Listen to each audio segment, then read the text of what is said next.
I'm listening to The Glucose Revolution. Excuse the filter. I look like a corpse. But I love this book so far and prepare for all my content to be from this book for the next 2 to 4 days. Anyway, these are all the symptoms that she lists that mean your blood sugar is out of control, which a lot of people don't realize how many things your blood sugar affects. Like for me, it's my weight, it's my exhaustion, it's, among other things, irritable bowel. My husband's thin. He's never had a weight problem. He's always been skinny, and same with his mom. But he gets hangry. He has to eat every couple hours. So there's a lot of different ways of control. Anyway, here's the list. Hard to lose weight. Your waist over 40 inches if you're a man, or 35 inches if you're a woman. Your waist circumference is really important regarding metabolic health. Having extreme hunger pangs, getting hangry, needing to eat every few hours, getting shaky or lightheaded or dizzy when you don't eat every few hours, craving sweets, me, feeling sleepy during the day or drowsy like after you eat, which always happens to me too, unless I'm really good about taking my supplements. Trouble sleeping or waking up with heart palpitations, that happens to me too, especially when I eat a lot of sugar, for sure. Or if I drink any amount of alcohol, I wake up with palpitations.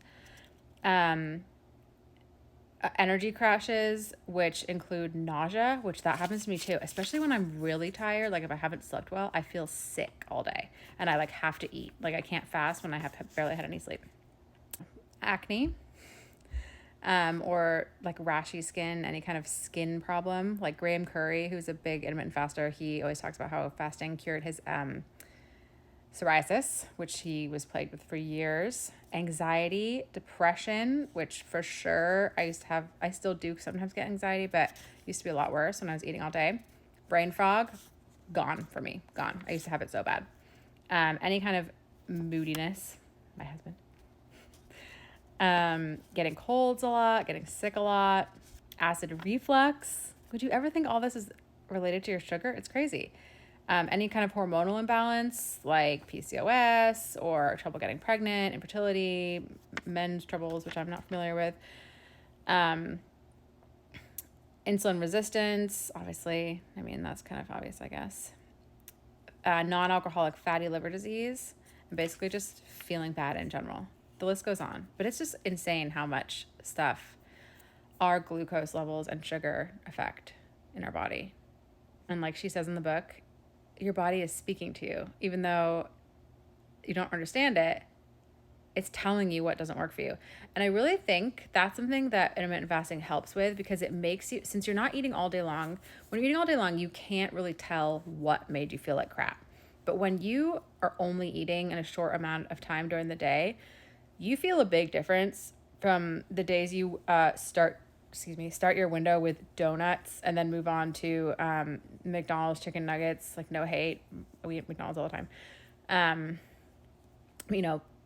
Not good for you food. You feel a huge difference between those days and the days you start with a salad that's full of vegetables, and then you end up to a beautiful homemade soup with bone broth and the right amount of protein. Like, your body is very obviously feeling bad in the first scenario and obviously feeling good in the second. It's just so much easier to like get a reading on how things affect you.